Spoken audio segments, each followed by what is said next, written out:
Hey everyone, welcome back to another episode on the podcast. On this episode, I bring back on a guest that's been on recently. Her name is Simi Gosling. She is a holistic relationship counsellor. We got so much great feedback from our last conversation, which was all about dating and the dating world in this modern age.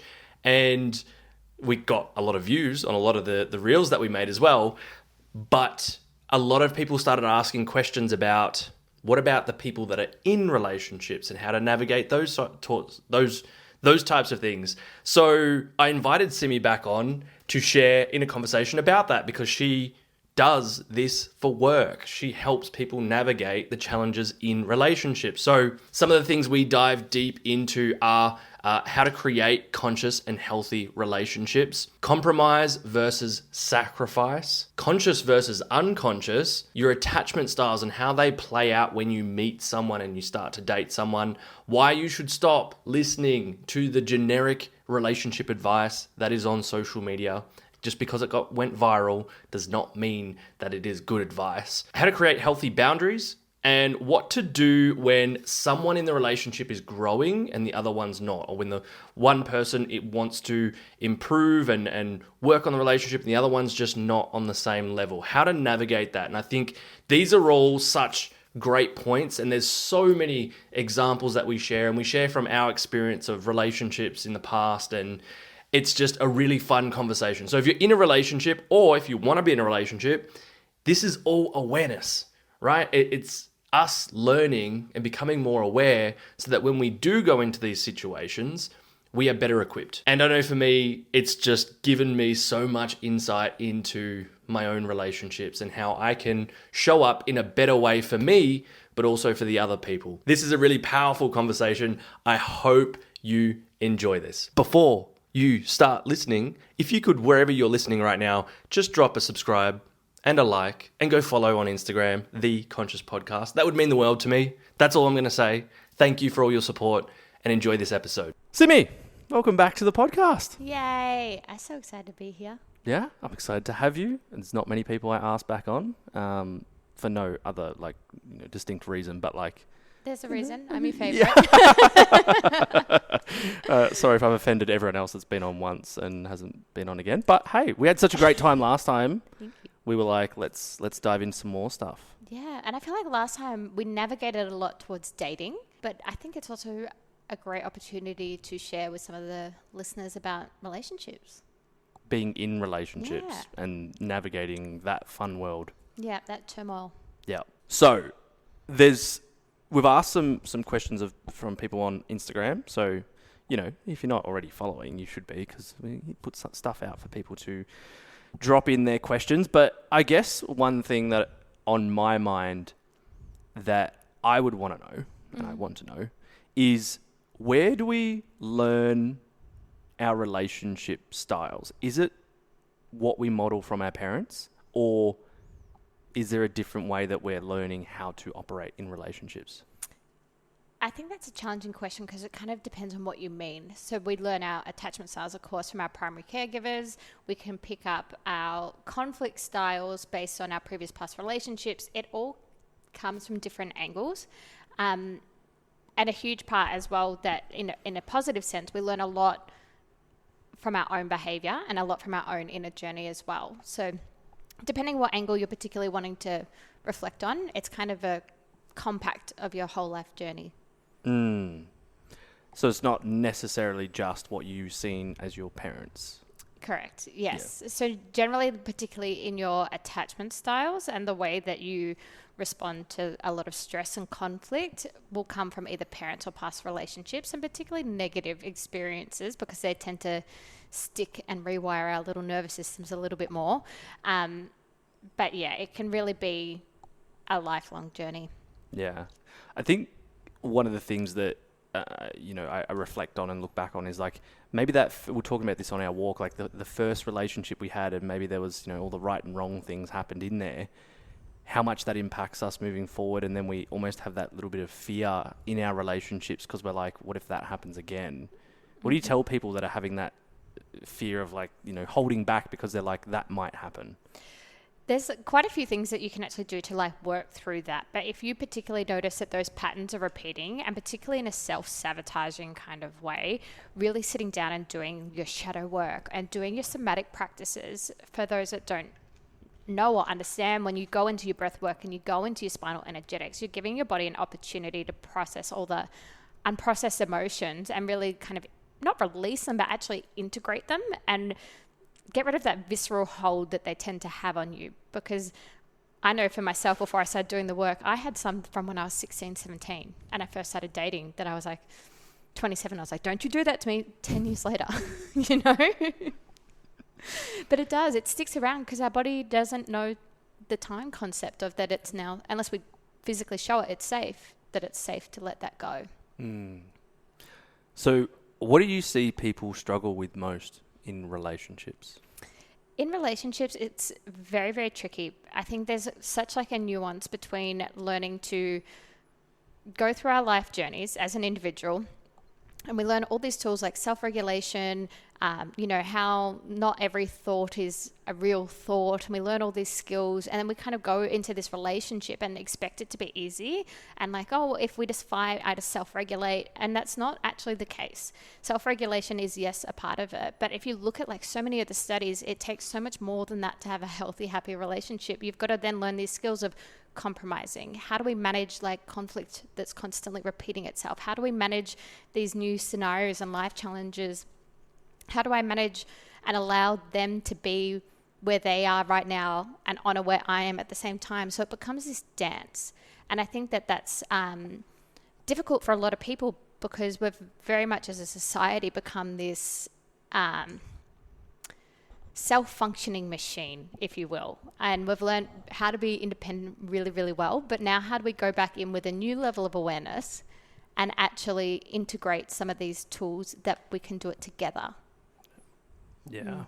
So your background is holistic relationship counselling. Yes. Yeah. So where do you start with people that come to you like with their struggles? Mm-hmm. How do you... Everyone's going to have different problems and struggles and needs in that. Is there a process that you kind of start with everyone that's like, this is what you need to not get to, but I guess start with in order to start improving? So the way that I work is very much client-centered. So I try not to do like what a traditional psychologist does and go, let's go back to the start and, figure this all out. I start small. So let's start with what's presenting today. And for that person, it might be, well, a lot of the time, if I'm honest, they come in and they say, my partner won't do X, Y, Z. So it's usually a projection, which is fine. It's good. And it's a signal so we can start to figure out what's actually going on. Then we can break that down and figure out, why does that bother us? Is it an us thing? Is it a them thing? Or is it a we thing? And we can start to figure out and kind of just pull back some gentle layers and start to work on things. One thing that I'm very big on is not just going, right, let's just lift the lid, which can be very common in a lot of clinical psychology, and then the person leaves a session almost just shattered and traumatized. So let's get some skills going and give some confidence and then keep moving from there. Yeah. So how do you then let's say someone comes in and it's like struggling in the relationship and they're saying they do this, that's affecting me. How do you then start to break down that, and where do you then navigate from there when it's a lot of, you said projection before? Mm-hmm. So that's where a lot of like the questions come back to self-reflect onto them. So it's nothing that I try to necessarily diagnose, but usually if I ask like, what about this situation necessarily bothers you? Oh, I feel abandoned.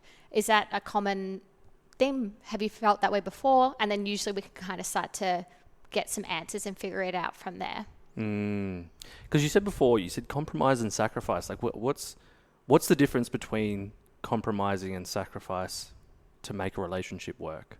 So when we compromise, we're obviously coming up with an agreement. I think a lot of people, when we come up with relationships, maybe from a lack of awareness, we can think of right and wrong, and my experience is right and you're wrong. And rather than hearing that both people have an experience and both are true, and then finding a compromise from there.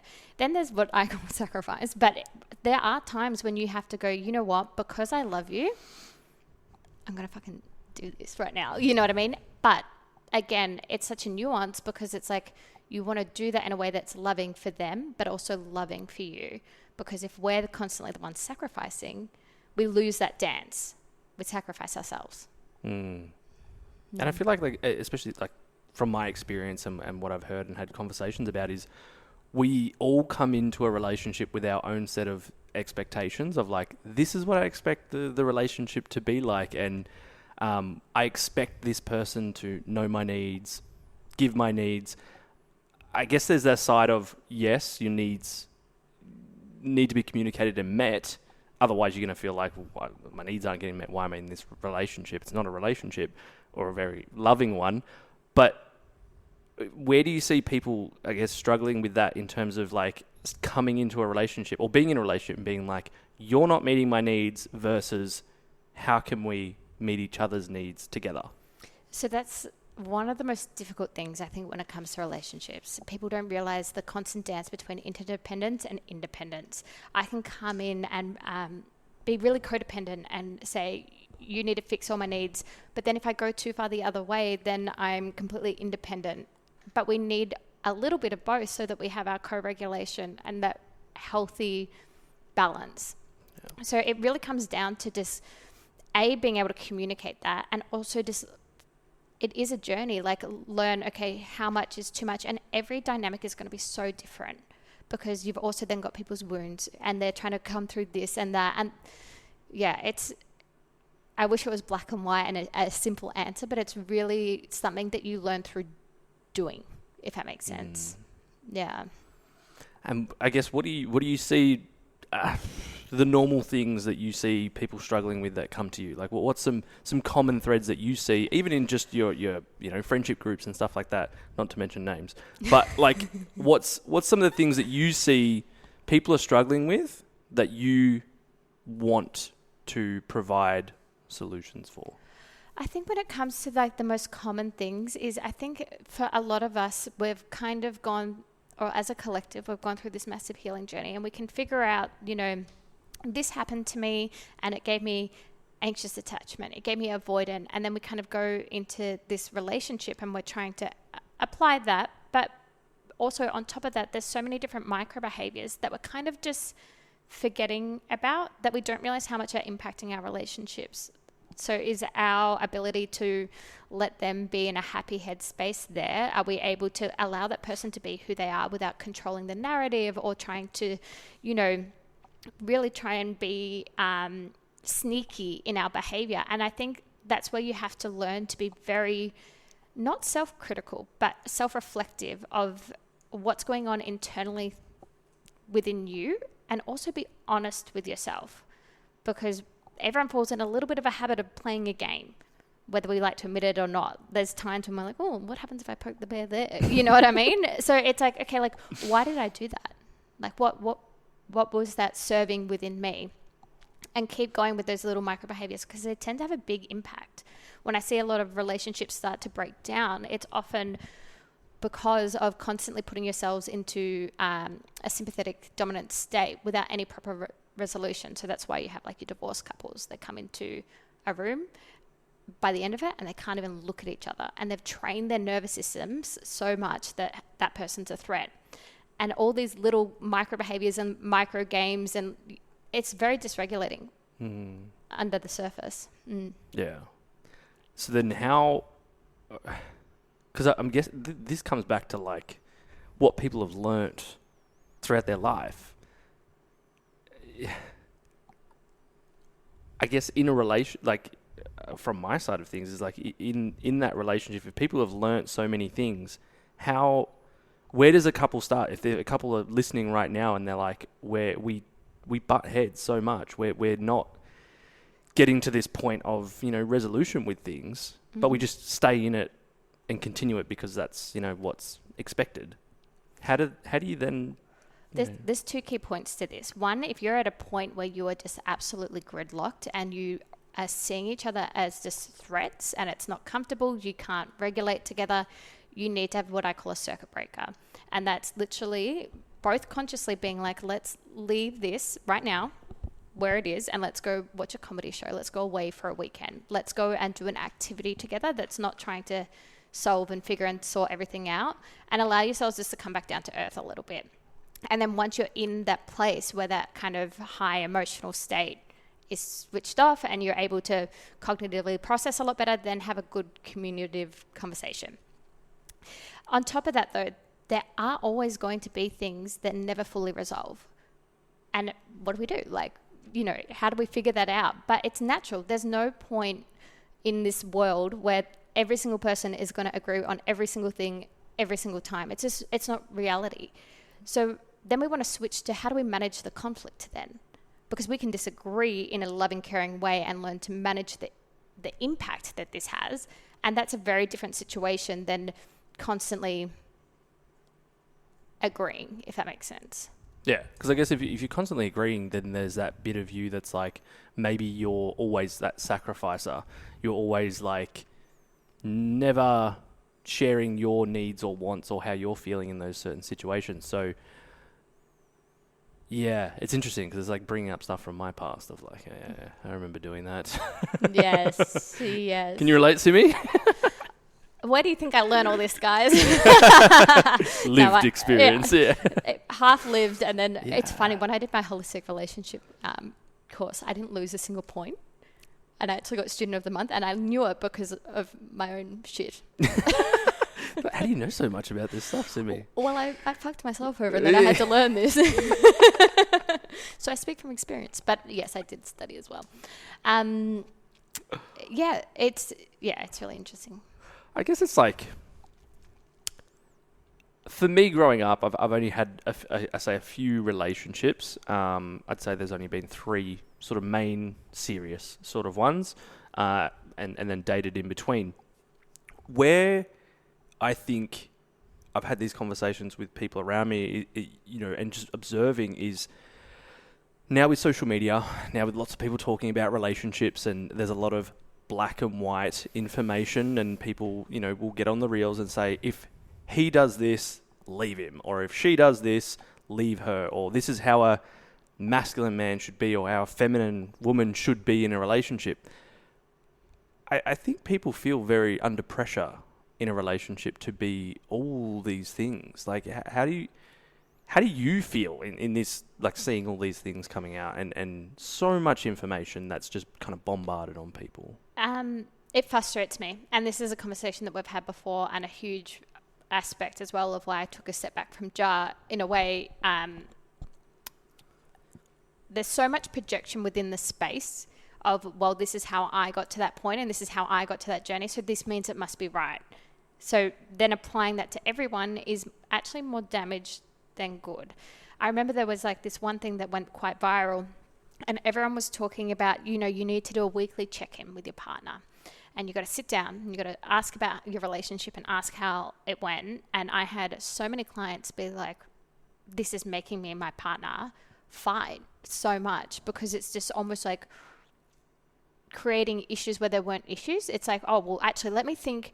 No, when you did this, like things that normally you would brush over, now you're looking back and revisiting them all, but they didn't need to be revisited. Like, there were little micro things in the moment, but now you're making an intentional time.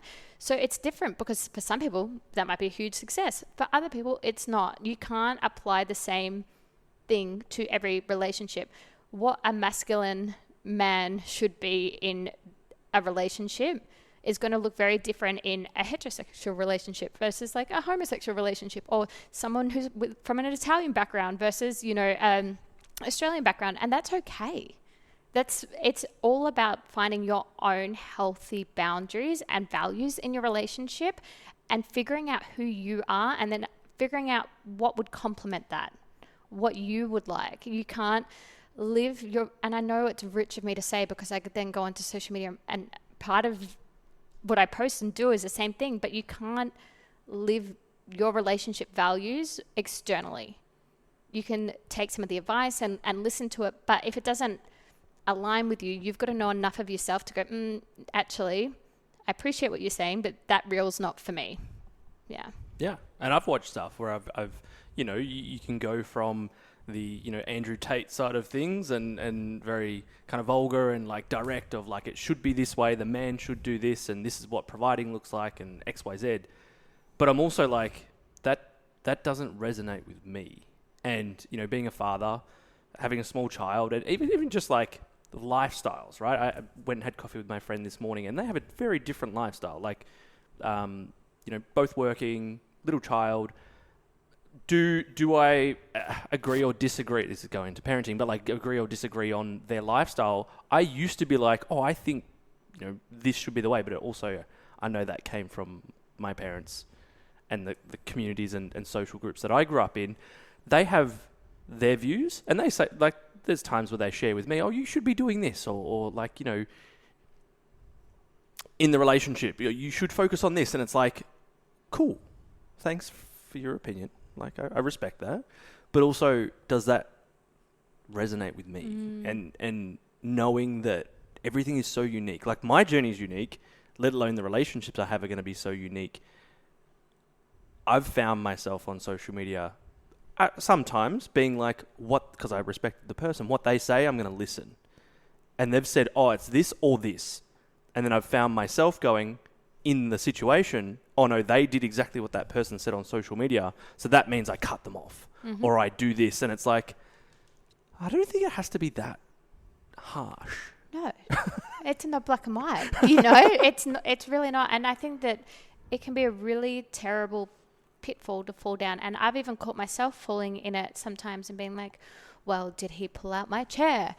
Not going on another date with him. You know what I mean? Like, because some man on social media that's not even in my own country said so, and now they're a terrible person. Like, you know what I mean? It's so, I get so frustrated with it. I see it from both like sides of like influential people, influencers that are male and female. Because I've even watched a lot of female ones that I go, that's like somewhat toxic in terms of the way of what you're saying and the expectations that you again, it's a blanket statement that has no, they have no information about the relationship, the situation, but it's like, if this situation happens, you leave them. You're worth more than that. And I kind of go, what is this showing people? Like, it's very, I don't know. I've found it just really interesting to navigate myself, and now being more conscious of myself, being like, just because they're saying it doesn't mean I have to take it on board. And I'm going to even give another perspective here. Sorry, guys, I'm going to just side note here. From a content creator's perspective, there's been times when I've put up content speaking to a particular situation, and maybe it's from a podcast, or maybe it's like from a talk, or whatever that might be, and people take that reel and apply it to every situation. And, and it's like, no, that was 60 seconds of my life. Like, you need to actually listen to the context in the background. So it's so hard, because it's like, just use your discernment, guys. Yeah, but I think that's what people lack, because there's so much information there, and not, trusting their own judgment and knowing themselves. It's like our last podcast, right? I put up a bunch of reels on TikTok. You're like, you could walk into the gym tomorrow, meet the love of your life. And the comments are like, no thanks. Tried that, been at the same gym for 20 years, haven't met anyone. I go to a female-only gym. Yeah. I didn't mean the gym. And then it's a figure of speech. The whole premise was you could walk into the gym. Then there's comments like, I don't go to the gym, so there's no luck for me. Yeah. The fun of social media. Yeah. Look, it's a lot. And, I understand. I understand so much where it all comes from. I think if I was to counterbalance any of that constant relationship advice that's out there, it's stop listening to reels. Go and find content creators that provide educational tools or education about what's happening, not opinions. And then try and, as much as you can, come back to yourself. Rather than spending time listening to them on social media, spend time getting to know yourself. Journal, write down, what have I loved in my relationships? What didn't work for me? What were my favorite aspects? What brought out the best in me? What do I need to work on? Where did I self-sabotage? The more you know that, the more you're going to know what kind of dynamics are actually going to work for you. I think that even in that, even like the education side, all the opinions that we watch or whatever it may be, actually go back to your relationship and have those conversations, not just be outside and be like, they said this, so then I'm going to just project all that onto this person and, pour this other person, whichever side it is, they're just like, what? You've never said this before in my life. And if someone's like, the question I've got down is like, what is the difference between a conscious and an unconscious relationship? Very simply put, a conscious relationship, there's a level of awareness. We're trying to be aware of, where is my behavior coming from? How am I impacting this relationship? What am I doing? What don't I need to be doing? Where can I learn? Where can I grow? And basically, you both want both parties, not just one, to do that. So it becomes like this pot plant. You're both kind of watering the pot plant, nurturing the pot plant. You're both seeing when you're pissing in the pot and trying to be creating this dynamic where you want this pot plant to grow. So it's not just actually about like, how do I feel? It's, okay, what's our long-term goals for our relationship? Do we want to buy a house? Do we want to move to France? What do we want to do? And really nurturing it in that way. When it comes to an unconscious relationship, we're kind of just letting all the dynamics play out. We're kind of leaning into that little devil on the shoulder that's saying like, hey, like, yell at him. You know what I mean? Or like, make them jealous. And we're constantly picking that choice and not actually taking the time to self-reflect and see how we might be damaging things. So the when that then comes to the awareness side of, because we were saying this before, and we've both, from what we were talking about before, we've both experienced it where we've been in something and maybe sometimes it started off as unconscious, and then you've gained some awareness and learnt some things, which is as we're doing as humans, and then we start to implement things, and there sometimes is that little bit of growing pain of like, you become conscious of something or become aware or learn something, and then you want to implement it. That's then going to change the dynamic of the relationship. How do you support people or in doing that in that relationship? Because people then come, like, I'm guessing most people come to a relationship counsellor when things aren't going well. Correct. Yeah. So how do you then navigate from unconscious to conscious if there's resistance? This is where it gets a little bit tricky because it's a very common pattern that I see. People come in where they might have gained a little bit of awareness and they've learned about their attachment styles, they've learned about their love languages, how they fight, where all their trauma has come from, and they're ready to go and process that. And what tends to happen is because they have learnt something, they then go, you're an avoidant, you're an anxious, you're this, you're that. And this person who's not quite there already and was just happily plodding along in life is now suddenly bombarded with all this information. And that instantly makes that person go, what? Like, this is, now I'm not good enough, now I'm all these things. And the other person thinks that they're helping because they can see the benefits from them learning it. If you're in that dynamic and you're wanting to start to shift things, you've always got to pull from on top of the rock, which means not actually interfering with the other person's journey, allow them to have it, but, oh my God, I learned this. This is going to help me with this. And then when that person does things that may be impacting you, it doesn't mean just letting it go because now you have the skills to process it, but actually saying, Carlo, when you ignore me for 2 days after an argument, that is really hurting my feelings. And that's not the kind of dynamic I want to have in this relationship. And you're setting that boundary and you're saying to that person what will and won't be tolerated. We don't change because someone told us to change. You've got to kind of self-analyze. When do I change? I change when I've ran myself into the ground enough times that it hurts, or when I'm motivated to change. Not when someone hands me, 20 PDFs and tells me to read them in my relationship. Yeah. Yeah. And I think like when that does happen, you can almost feel attacked because you're like, where did this come from? Yes. I thought everything was fine until now. And maybe things were swept under the rug, but it was like, things have been okay. But it's not in their awareness. You know what I mean? So it's like for them, we were talking about this before actually, when something's outside of your awareness and someone says something, you're just like, oh yeah, like it doesn't hit you. Like they don't understand. They're going to understand when they know, oh, I can't keep doing that or whatever it is. again, it's such a dance. And it's a dance that you kind of learn through doing, because it's like you've also got to give them grace, but you've also then got to have your own boundaries, but you've also got to be understanding. It's not an easy thing going from like an unconscious relationship to a conscious relationship and remain together. It's very difficult. It's very challenging. And so many times I see kind of one person outgrow the other. But we were talking about it before. Matthew McConaughey put up an amazing reel where he spoke about sometimes you're just in different chapters, but you're in the same journey. And you've just kind of got to let things have teething problems and play out, and not instantly be like, oh, well, now that I know this, I'm so much better. Because there's going to be times where that person overtakes you, you know? Just interrupting for a little announcement.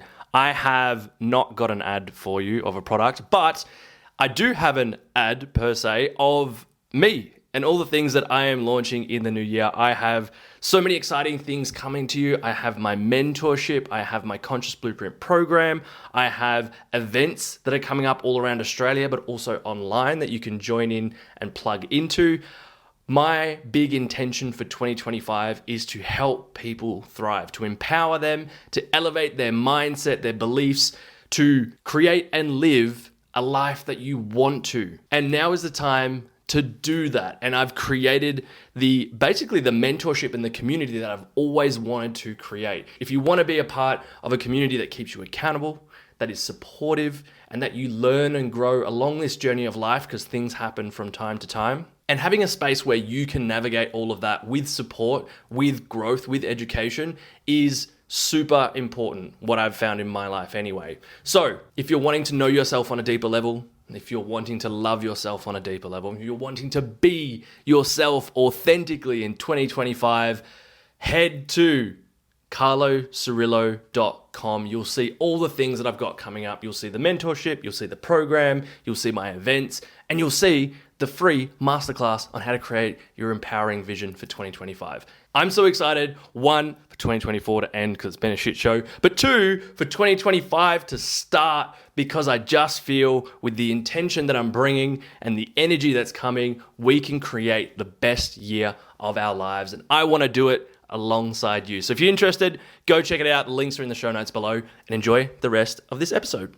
If people are in a relationship and one person has now gained this awareness, maybe they attended one of my seminars or they watched some of your content, wherever they've found it, right? They've had a breathwork session and they've had these revelations about their life. They've started a growth journey, gained some awareness, and they feel like they're making, these inroads in their life, and they're starting to become more conscious, more aware, and grow at a certain rate, but they find the other person isn't, or maybe isn't at that stage, or isn't as receptive to those things. How does one navigate that from both sides? So like I said, we're kind of doing it in a way where it's sharing the information, but without putting it on top of someone. So I can say what I'm doing, blah, blah, blah. But if that person's isn't receptive to it and they're like, that's a you thing, you've kind of got to honor that. And if it gets to a point where you're like, I don't think that this is now in a place, then unfortunately you've got a difficult decision to make.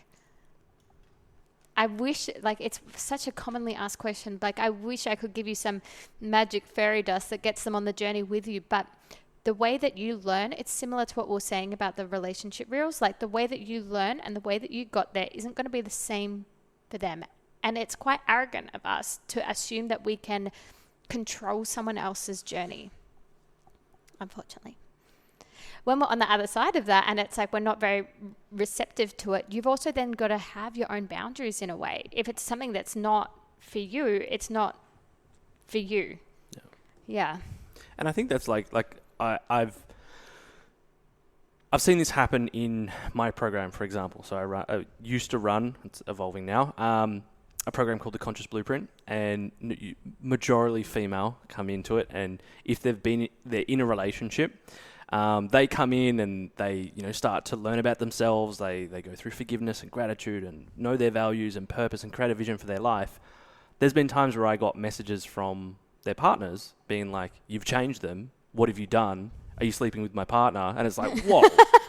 Sorry, I shouldn't laugh. Yeah, but like, whoa, mate, I've done nothing. Or in that process, I've never told anyone what to do, right? Mm-hmm.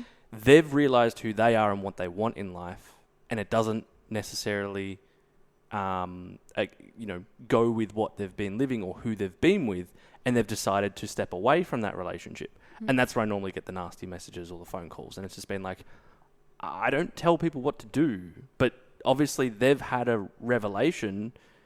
And sorry, mate, you don't fit along with it. And I'm happy for them, not for them, but you, like you said, you can't force someone's journey. And I think we're all going to have moments in our life where we learn something or we start to have that. I don't think it ever happens at the same time. Mm. Like, you could both go to the same Tony Robbins event. One could sit there and be like, all right, I'm bored. Yeah. Or the other one goes, whoa, everything landed. It's that whole, like, when the student is ready, the teacher appears, and that resonates. Yeah.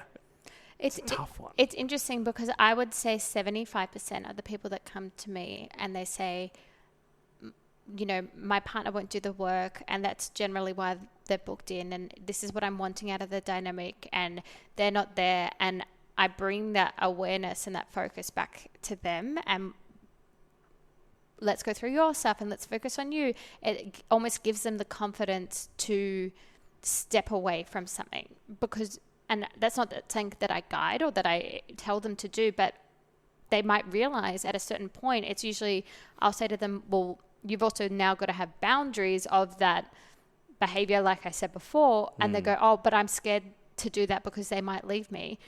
And my question always is, why would you want to be in a dynamic that someone might leave you for not tolerating disrespect or abuse? And I know that's not the answer that everyone wants to hear, but why would, I'm not someone who's out here to save all relationships. I don't love all relationships. Some relationships are very unhealthy and they actually need to end for the best of both people. That might get me cancelled. Everyone wants me to be a magical fairy, and sometimes I'm not. Well, it goes back to, can every situation and every relationship be fixed and healed and work? No. Not every relationship can. You're just at different times with different things. And sometimes when we have two people that have very similar core wounds, you're narcissistic and you're empath, and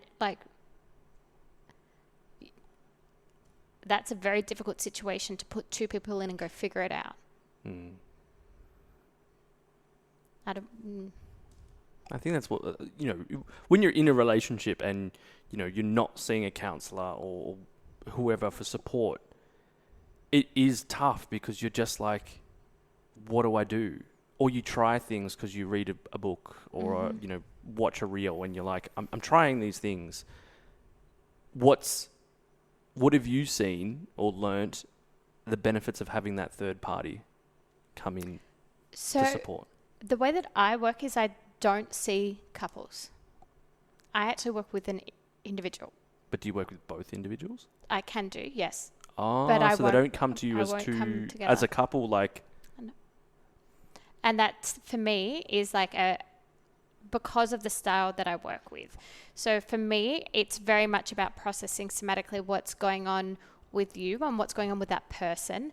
But when I first started and I had a couple of couples come in, one person didn't want to be there. Yep. That was the general trait. So I want to work with the person who is there and help them process their stuff. Yep. And then if they want to take that, and you know what I mean? But yeah, it's interesting. Maybe that's just my experience where I didn't necessarily have a lot of couples coming in together wanting to work on things. But I'm also, given my age, working with people who are generally 30 to 40. Yeah. Yeah. So this whole dynamic of one's ahead, that whole Matthew McConaughey reel, one's ahead, maybe they've had these breakthroughs, they're feeling super aligned, they've got their values, they're, maybe doing really well in their career and financially, whatever it may be, and then you've got the other one that might be going through a rock bottom moment. I know that's a hard dynamic to navigate because the one that's ahead will be like, well, why aren't you at this point? And the one that's at this point might be like, well, I'm feeling not adequate because I'm going through this and I feel like I should be there, and that may cause some conflict. How do you navigate that? It's a challenging thing to do, but that's where you've really got to just pull back the bullshit. So if I am feeling like my partner is getting ahead of me and I'm not on that page and it's bringing up all these feelings of insecurity and feeling inadequate, strip it off and go heart to heart and go, I feel like I'm lacking right now and this is why, and I'm not sure what to do, or whatever it might be. And the person that's ahead, like, I don't want to say ahead, but, has come to this new level of awareness, have the conversations of, I feel like I'm on this trajectory. I want you to come with me. I do.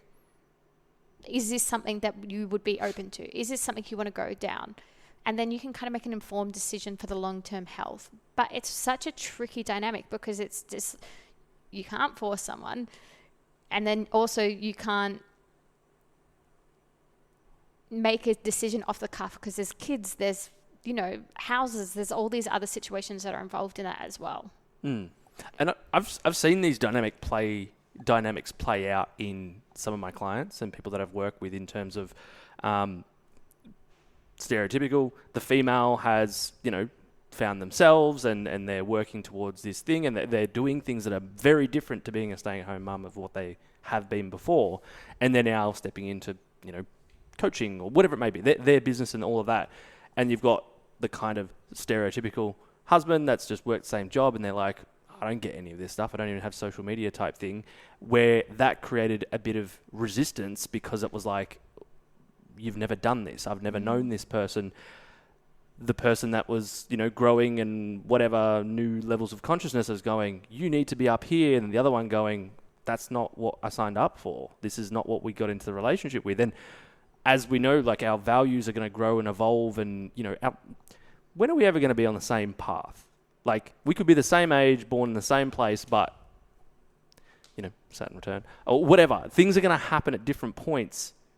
Everyone's going to gain level of awareness at a different time. And yeah, I see there's the perspective of like, if you find someone that's at this same point, like unreal, but also things are going to happen that are going to then put us out of, that stable kind of point. And I guess it's just, what can people do to, one, communicate better, but two, not make these harsh decisions out of emotion, but more so communicate so that, they can come together. I think most relationships want to come together more. How do they start coming together and communicating better, especially if they're at a point where things are so different than what they used to be in the relationship? I'll start with the first question. Was there like 6 in there? Yeah. So the first one was, how do they communicate better? Yeah. This is where the tools of your individual journey come in. Not every thought that you have is real or rational. So you might be in the moment and you might see a couple and on Instagram and they're very conscious and they're going to these meditation retreats and they're doing all these things, and you might turn around and go, well, you can't. You've got to see like, okay, like what is that activating in me? What is it that I'm wanting out of that? And also, is that what I really want? Because I think there's also a level where people mold and shift dynamics and relationships and it all changes, and then they go, you're not who you used to be. So you've really got to learn to kind of sit back with that. And then whenever you're communicating, it's always from your own perspective. It's never about, you should be doing this. I need you to do that. Hey, I would like to go ahead and do this. Is this something you would be open to attending with me? We can't, we can't blame the other person for being where they are on their journey, because they're exactly where they need to be for a reason. And they'll get there when it suits them. You know what I mean? Unfortunately. And then I've forgotten the second question. How can people better communicate what they want and need? Isn't that what I just answered? Where they got to take But I time? guess it's like, what Okay, so from my perspective is like when I've seen this play out, sometimes it can be like, as you just said, like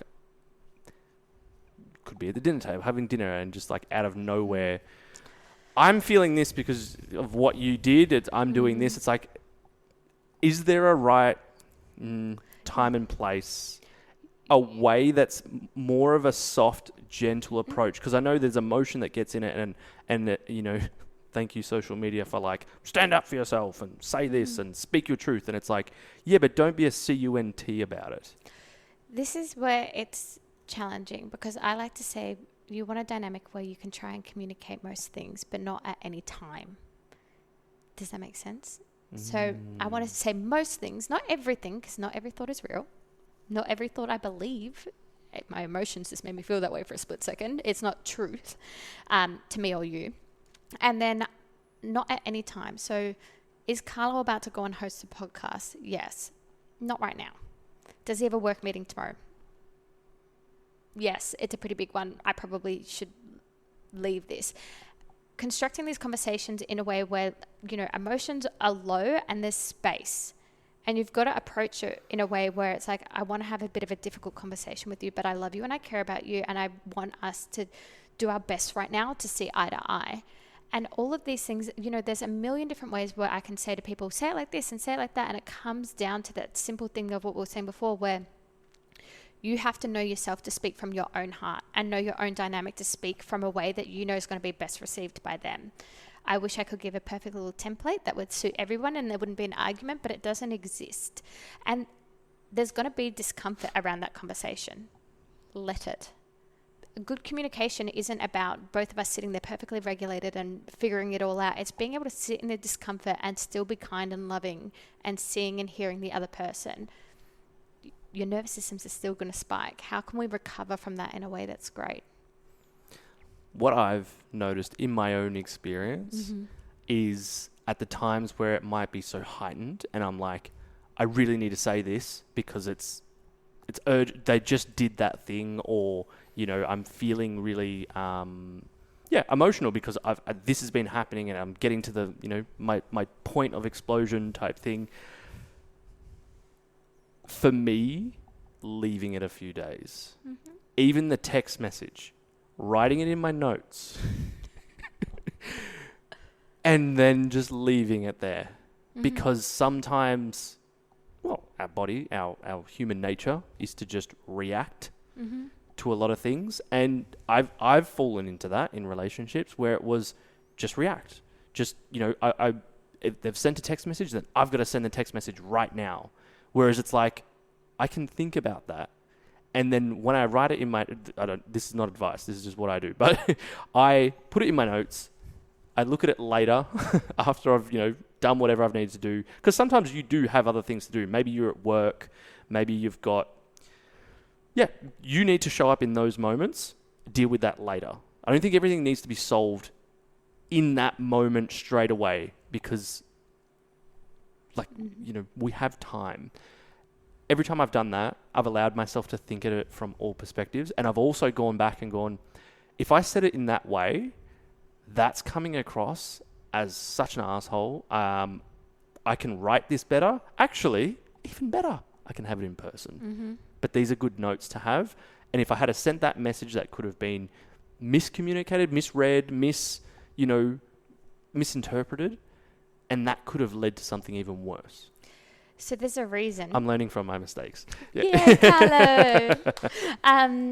So there's a reason as well. Like, actually, first of all, if you're going to do something similar, and again, this isn't advice, and you want to take some time and cool off, blah, blah, blah, please just send that person a text message and say, I hear you. I've read this. I acknowledge this. Yeah. I'm just going to take a minute to process this so I can come back and represent myself in the best way possible. Love that. Please do that, because then it's just serving to everyone, and it just stops them being like, and you didn't care. It just... Yeah, you went blank for a week. Yes. And they were like, yeah, but I was thinking about it. Yeah. And then you're like, well, you're an avoidant, and it becomes a whole dance. I've done it many times, guys. Anyway. Triggered. Pew, pew. And also, when we're in that fight or flight state and we're at our absolute peak window of tolerance, Your brain, your body does not care. It actually just wants the threat to go away. So you're not going to represent yourself or your relationship in the best possible way, because you're going to go, all right, fuck you, get away from me, leave then. And then you're going to go, I didn't mean that. That's not actually what I wanted. I just actually wanted the situation to stop or to have a break from it. So you've really got to have some awareness in that as well, because we can say and do a lot of things that we don't actually mean, and there's a biological reason for it. So what would you say to couples that are finding themselves at each other, things are happening, one wants to improve, but both want to improve? What's something you would want to remind them of in those situations where they may be misunderstanding and not on the same page? I'm going to teach you something right now, and this is very quite profound, I think, in helping people with arguments and relationships. It's polyvagal theory. So when we have... Say that again. Polyvagal theory. Have you heard of it before? Nope. Okay. So let's say that you and I are sitting here. You're constantly scanning me through your nervous system to see emotional cues from me. Am I happy? Am I smiling? Do I look angry? And then if I went dead cold and I'm looking off to the side and my body posture changes, you're going to notice it. And the first thing you might try and do is go, are you okay? And you're going to try through that social engagement, are you all right? Something change, and make that connection. If it is a repetitive behavior maybe, or let's say you're already particularly really stressed and you're having a bad day, you're more near your window of tolerance, and I do this, you go, you always do this. So you've already gone straight into your sympathetic state and you're already there. So that's why you can kind of joke and say something with someone one day, and then the next day it's like, oh, okay, like that didn't land. When you're both in that sympathetic state, you need to come back down to your regulated parasympathetic state. And you can do that through co-regulation, or you can do that through a bit of separation, self-regulating, and then co-regulate. It's really important that at some point there is some co-regulation there and that you're bonding together so that you feel like it's actually resolved. Now, having that like awareness of where that person is at is really good, because we don't actually decide which one we go into. For people who have experienced a lot of trauma, they might actually go all the way into dorsal. So if you're having a conversation with someone and let's say I start to yell at you and you just go blank and you shut down, that's not necessarily avoidance. Their nervous system is like, just disengage, play dead, don't say anything, don't make any sudden movements. So learning how to be like, okay, like we are both right now in our sympathetic state and we're both really here. I also need to understand that when I'm in that sympathetic state, I'm going to miss cues for connection. And a lot of couples do this. They'll be at each other, they'll be arguing, they'll be fighting, and they don't even realize that one person will go, okay, like, do you want a hug? And you go, get away from me. You know what I mean? Because your brain is just, you're in fight or flight. You're literally just, I don't care about any of those soft eyes. I don't care about those kind words. I'm just looking for what I want to see. Having that awareness just really helps, I think. It kind of lets you figure out, when am I fighting a battle against our nervous systems that no one's going to win? Because then that just keeps going. Then it's tennis. Yeah. You back and forth. And usually then there's an explosion, and then you both kind of separate and regulate, and a lot of couples then dysregulate and come back together and leave it. And that's when over time they train the nervous system that person's a threat. Because they're not coming back, they're not co-regulating. Once they've co-regulated, you need to co-regulate and you need to talk about it. And whether that means, like I said before, there's not going to be a resolved, okay, well, how can we prevent that from happening next time? So there's some sort of forward action. And what if let's say you're in that relationship, and let's say you've had this scenario play out, and one person is coming in and like, hey, I want to talk about this, but the other one still is in that, gets triggered by that fight or flight. Like, not necessarily they do want to come back in, but it keeps being avoided and it keeps happening. Mm-hmm. This is where it's difficult, but that's where you need to say, okay, I can see that this is still really triggering for you right now, I'm going to give you some space and I'm going to let you kind of self-regulate. I'm going to let you resolve this. And then when you're ready, come back and let's have a chat about it. That way it's not maybe me approaching it or the way I'm approaching it, because you don't know exactly what's kind of setting them off. They're coming and going, okay, like, what do I want out of this? Like, how am I going to, it's now my responsibility to help this move forward, if that makes sense. Yeah. Taking self-responsibility, being self-aware, I think it's like the current theme in all these things we've been talking about. It's like you two individuals coming together and people are going to be changing and evolving. If you don't communicate that and share that, because like at the end of the day, there's multiple things that can come from those multiple resolutions from those conversations, but it's either going to be, okay, we're in this together, let's work on this together as individuals, but also together, or this isn't sitting anymore. It's, time to part. Yeah. And it's difficult because it's like that nuance of like, I can provide you guys with the information, but you guys really will know that like on your own accord. I think the biggest thing that I really give with any of my stuff, or that I want people to take away from it, is the things like not just the meditation, but just really doing the shadow work, doing everything you can, like, and continuing your journey, because a lot of people go on the individual journey, get in a relationship and go, don't need that anymore, found my person. Continuing to do that because you need to know and be in touch with yourself and your own intuition and all of that stuff, so that you can actually analyze things from a lens, because emotional relationships are very emotional. They're not very logical when we're in it. So we need to be able to go, okay, let me go back to my logic a little bit here and make a rational decision. Yeah. What do you think are the key things that are important? What do you think? What do you think are some key important points that relationships should focus on, whether they're at the start, in the middle, and navigating stuff? If you're at the start, one thing that I think that not a lot of people know, but would be very helpful for society to kind of know, is that we all have relationship deficiencies. And essentially what that is that we all have things that we kind of struggle with. Some people, it's not necessarily that they lack empathy, but they struggle to see things from other people's perspective if they haven't, lived through it. Some people have, like mine is like, when I'm not in contact with people, I not that I miss them, I almost like forget. And it's not that I don't care about them, but it's like that object permanency, it's like, oh, okay, yes, that thing. And we all kind of have it. For some people, they struggle to read facial cues. There's like 12 different ones. Learning to understand yours and your partner's can be hugely beneficial, because they're not just an asshole. There's just an area of their relationship that they might need to work on. Another similar one with that is that when we go back to our nervous system kind of stuff, is that people can be more sympathetic or parasympathetic dominant.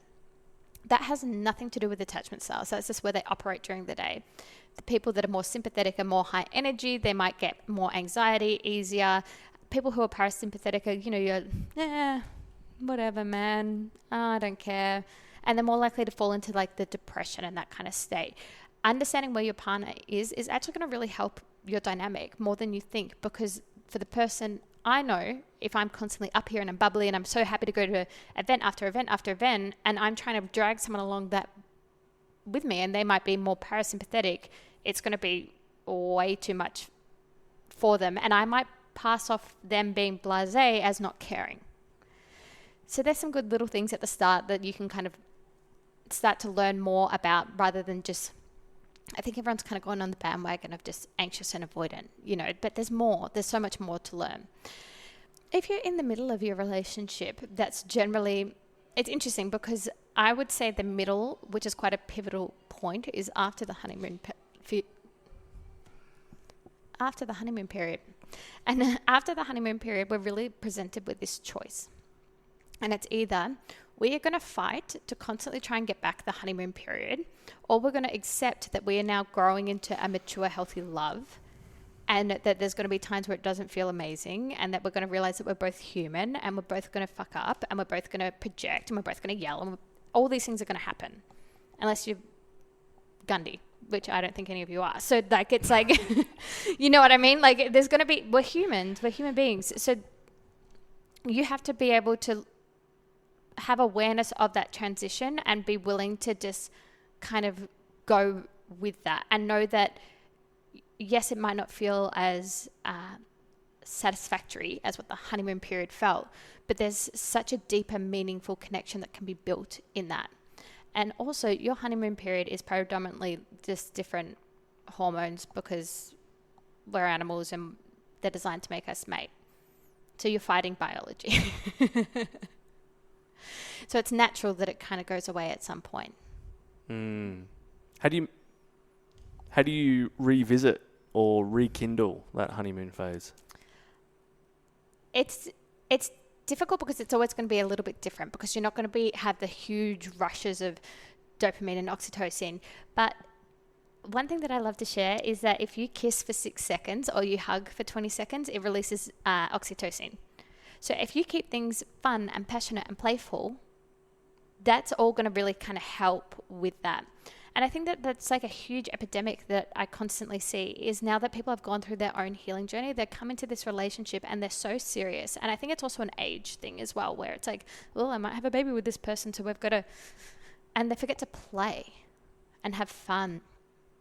One of my most successful relationships was so successful because I would be so angry and he would make me laugh.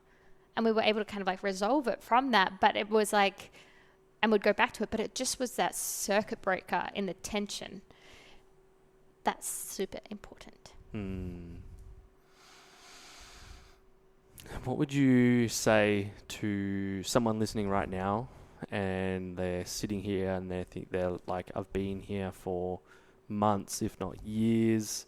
I've tried having these conversations. It's not getting through. There's no meeting in the middle. There's no effort on that behalf. What would you say to that person in that situation? As a holistic relationship counselor, I can't tell you what to do. But if you're at this point where you've done everything you can, I just want you to reflect on, do you feel like you're abandoning yourself at this point? Because if so, there's probably a point where you need to choose yourself. I didn't tell you what to do though. I think this whole conversation and why I love speaking to you and people on the podcast is you're not telling people what to do. You're asking questions. You're bringing awareness. Now, if you're listening, take those questions and that awareness to the relationship and have a conversation about those things. I think that's where it's... Don't say Simi said I have to choose myself. Okay, don't throw me under the bus. I don't want any angry DMs. Don't say Carlo. I listen to Carlo's podcast and they go to my profile and they're like, fuck you, man. Are you sleeping with my girl? We laugh. It's happened way more times than... it's fine because... Again, when someone then looks at my content, I'm always saying, I'm never going to tell someone what to do.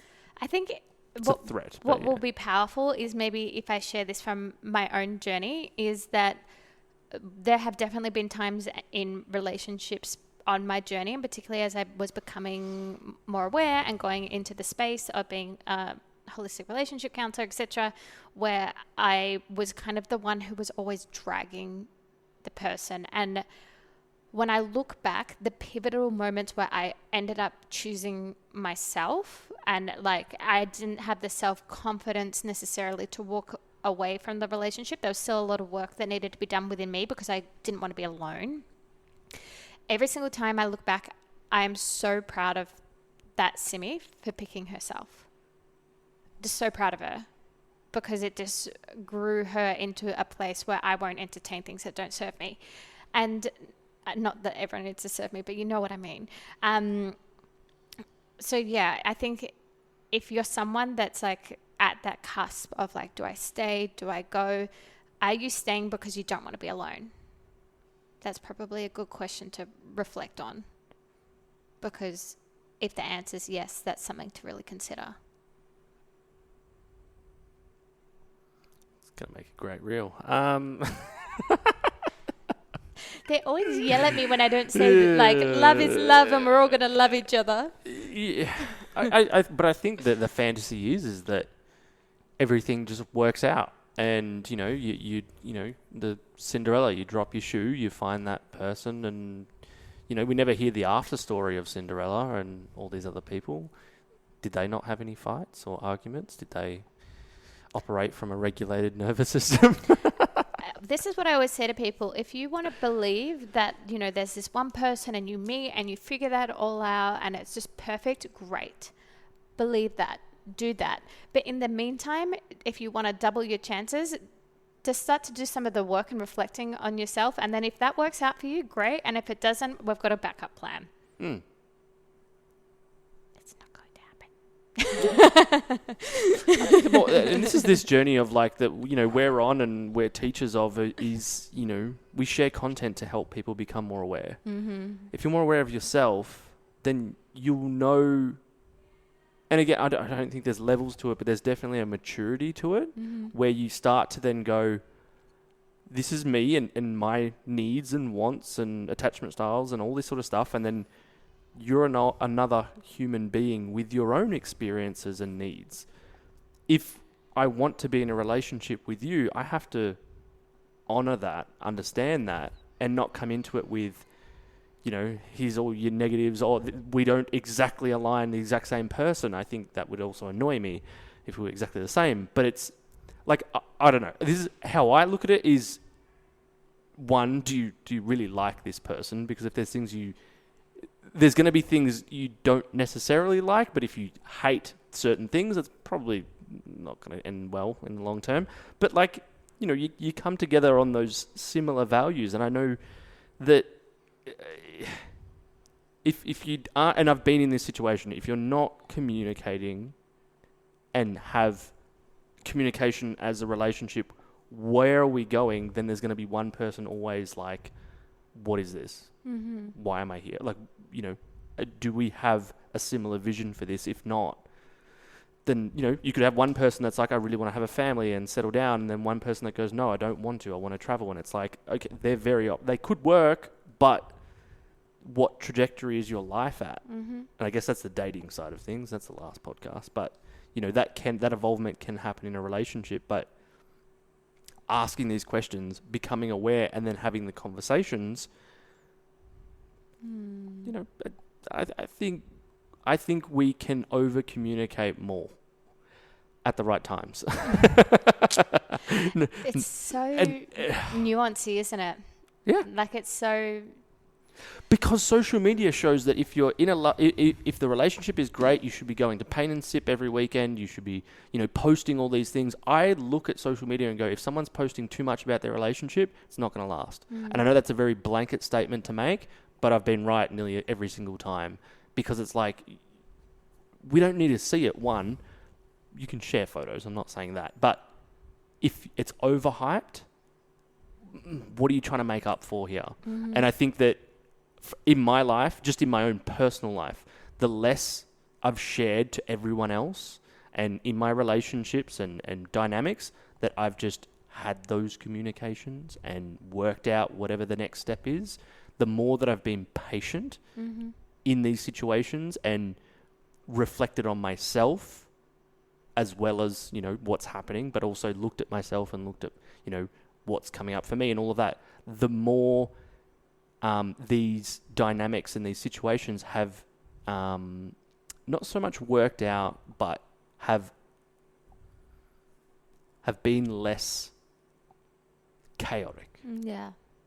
I'm not saying they've been perfect. I'm not saying I've reached resolution straight away or they've aligned perfectly, but it's been less chaotic for my life.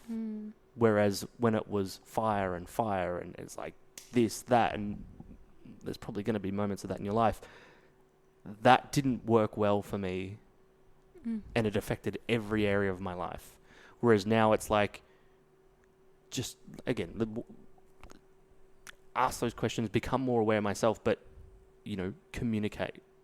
Mm-hmm. But also from a loving place. I think that's what changed for me maybe the past 2 years. Or even just, honestly, recently, is even when I'm communicating with someone that I'm not in a relationship with, can I come from a loving place? Yeah. And that's where that space that we spoke about is so important, because there is a fight in internal battle. Like, I'm speaking about this stuff and I'm giving you guys the education, and then you guys are going to get in the moment and you're going to go, fuck what she said. You know what I mean? But you have to have like an internal battle to really witness your protective coping strategies and yourself disarm them to get to a place where you can speak from your own heart. And when you do, and you kind of go, what's behind the mask, and you come, if most genuine loving people, when you come at it from a place of like, Carlo, I want this to work, and I'm really sorry about that, and you're at this soft space, they will meet you there, but you've got to get there first. Both of you. Just remembering that everyone is so different, and different stages of life, different evolvements, and different maturity, and the expectation that we have on others can also let us down in a lot of ways. And I think that that's a really paramount thing that I am seeing a lot of at the moment, and it's, you've got to let people be their own person. You've got to let them. You can't shape this person into who you want them to be. That person is who they are. You can tell them when they're doing things that are going to hurt you and affect you. Of course, you're not going to just tolerate being shat on, but you've got to let them be their own experience. And when you want kindness and compassion because you got triggered and you yelled, or you did something that said something you didn't mean, you've also got to extend that back. Because I think a lot of the times people can have this expectation of this person being perfect, but then wanting the other person to appreciate their imperfectness.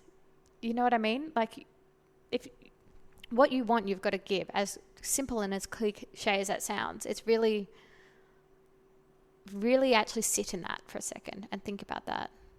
And things may not improve overnight, but it can over time. And it's a journey. It's all a journey. Every relationship, each relationship you have is a journey. And then in that relationship is a journey of a journey. You know what I mean? And trying to navigate two people's journey at the same time, it's like climbing Mount Everest. You want to climb together, and occasionally this person goes off to that base camp and then comes back and goes, look what I saw. You know what I mean? You've got to allow. It's like the constant dance between independence and interdependence. And then codependence. Well, no. No. No. Co-regulation is what he meant. We want co-regulation, not codependence. Oh, I love it. Where can people learn more about themselves and relationships? If you want to learn more about relationships, I do suggest going and reading books. More so than watching reels or watching YouTube videos, because people will intentionally say things that might be controversial because it's what gets views. And it's their opinion. It's their opinion.